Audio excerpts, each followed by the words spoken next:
La blague, c'est quoi? C'est que quelqu'un est allé chercher un emploi dans une grosse structure. Il voulait être gardien, parce que lui n'est pas allé à l'école. Il voulait être gardien dans cette structure. Il s'est présenté au directeur des ressources humaines, qui lui dit: est-ce que tu as une adresse mail pour qu'on vous envoie le dossier à fournir? Le monsieur dit: j'ai pas d'adresse mail. On lui dit: donc tu ne peux pas être gardien chez nous, parce que ça c'est le minimum, il faut avoir une adresse mail. Le monsieur part et en rentrant, il voulait acheter une barre de cigarettes et il a vu qu'il n'avait pas de boutique sur toute la ruelle. Dit: ça c'est une idée pour moi, je vais commencer par une petite table et je vais vendre des barres de cigarettes. Il commence par cette affaire qui marche bien.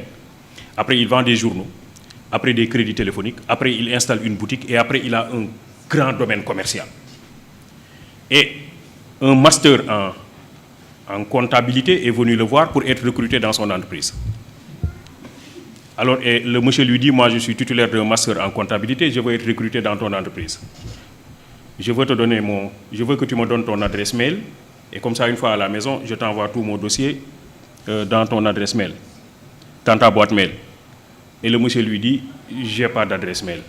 Il dit: toi, tu n'as pas d'adresse mail et tu es propriétaire de ce grand domaine commercial. Si tu avais une adresse mail, tu serais le plus grand opérateur économique du monde. Il lui dit: si j'avais une adresse mail, je serais gardien. En réalité, ce que je vous dis, c'est que c'est ça aussi l'entrepreneuriat. L'idée, c'est quoi? L'idée, c'est se connecter à soi. Et pour pouvoir interroger les multiples opportunités qui existent dans la localité, dans l'environnement. Nous avons un système de formation qui nous déconnecte de notre environnement et qui nous déconnecte de nous-mêmes. Parce que justement, l'école que nous avons héritée de la colonisation développe des curricula qui ne nous réconcilient pas toujours avec nous-mêmes.